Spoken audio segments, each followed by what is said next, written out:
So our virtual field trip to Haven City Market at Haven Avenue and Arrow Highway in Rancho Cucamonga. It's a large, open ceiling environment, polished concrete floors. First, I'd like to point out the wall wrap, which is like a large vinyl sticker. It still has an overlap in seam and is installed similar to a wall covering. This can have any sort of artwork or graphics printed upon it and then installed over the wall.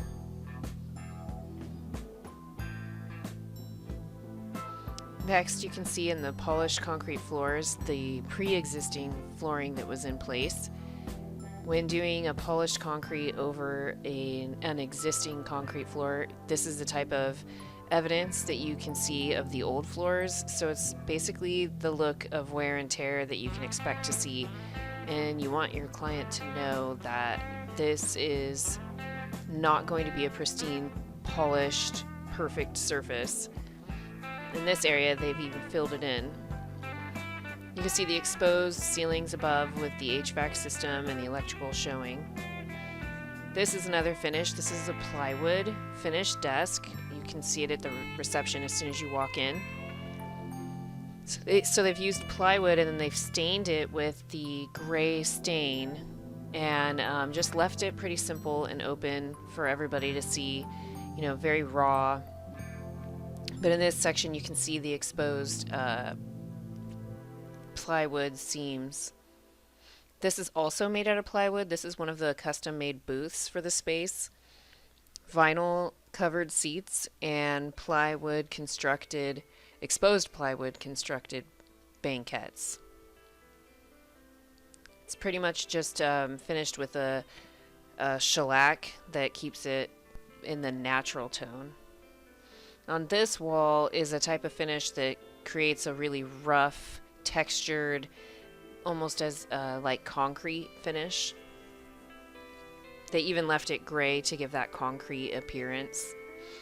And then they've made this countertop out of just stained 2x4s. You can see pretty simple, supported by wood braces that also look like they were made at the same time. And this is a brick veneer finish. So brick veneers are thinner than typical veneer, about an inch, no, probably about ½ inch thick, and then placed on the wall and mortared in between to look like real brick wall, when it's really just the wall finish. Here's a piece that's in the center of Haven City. Currently it's closed off because of the coronavirus, but usually it's open and available for seating. They use this cement tile with pretty much no grout seam between. And you can see how the pattern lines up. And then the rest of it has been constructed out of plywood, excuse me. You can see how the plywood has been stained in different colors and tones to make it stand out and pop. And as you go around the back, you can see the different tones and how they play together and really come out. So this is basic plywood turned into something interesting. Here's a mix of materials. You've got the ceramic wall tile, the plywood wood strips, a solid surface counter that looks like marble, but I believe it's quartz made to look like marble. So I'm pointing out some of the seams in this image. Something to think about when you're constructing solid surface counters are the seams. So here is more plywood used for a finish material. They've cut strips of wood and then stapled it on the side to the plywood wall. In this scene, you'll see another solid surface. I believe it's just a cloud white quartz and a veneer, or this is a vinyl plank placed on a diagonal to make it more interesting. It has that weathered wood appearance. And in the next scene, you can see where the vinyl plank, one of the pieces has come off of this wall. So you can see a little bit of how it's constructed. It's just been glued down to what looks like a dry wood or drywall, gypsum drywall. But that gray strip is the rubber underlay of the vinyl wall plank, and they overlap. This is a portion that's very interesting. You have 4 different materials coming together here, and a Schluter for the end cap on the ceramic tile. To the right, this wood is a vinyl wood plank, so it's basically a sticker over MDF or perhaps PVC.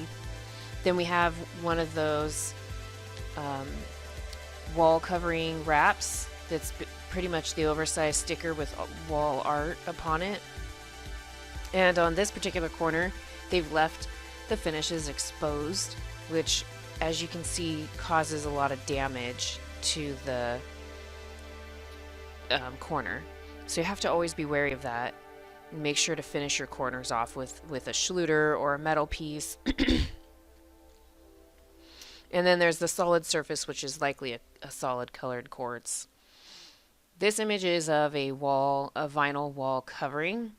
This particular vinyl wall covering, it's hard to see in the image, but it actually has a little bit of a shimmer to it, and then appears to look like a shimmery concrete. So I'm finding and pointing out the seams. It was pretty difficult to find. It's not easy to see, which is a good thing. That means the installer did a good job. And in this section, I just wanted you to see how a stainless steel has finished off the wall. You see a C channel there that they've placed one end of the stainless steel into, and then it wraps the corner and dead ends on the other side. Where I'm touching in that section, there's actually a bead of silicone to help adhere it to the wall. Here's another Schluter. This could have been done a little bit cleaner than it is, but one thing to give this group kudos, they did the stainless steel wall base, and that toe kick wall base is really important. You'll see how having that wall base is helpful later. So in this image they've shown the corrugated steel or the corrugated metal for a wall finish across the top. It creates an interesting look. This is, I believe, poured in place concrete. It's definitely a concrete counter, and I don't see any seams. You would usually see seams on a corner like this. So I believe this was actually poured in place. And you can see here on the corner, it looks like a steel beam. So likely that's actually a beam supporting the weight of that countertop. And then it does double duty because it helps clean the edge up of that corner for the finishes. Here's an exposed drywall without any wall base, so you can see how the damage starts to occur really quickly. And there is our plywood piece again, just coming back to show how the fact the plywood is touching the floor is immediately showing damage and water damage and just dirtiness. It would be better if they had created that toe kick and wall base. Here's a Schlutered corner. One side you have the ceramic tile, and here you see the cove base ceramic tile on that side, and then on the left side or the other side you have reclaimed wood panels, beams, boards, reclaimed wood boards, and then they're pushed up. The edges are cleaned up with that Schluter piece. And then this looks like a metal storage container. So they've left that storage container exposed. They painted it, but I believe this was like an office for one of the restaurants.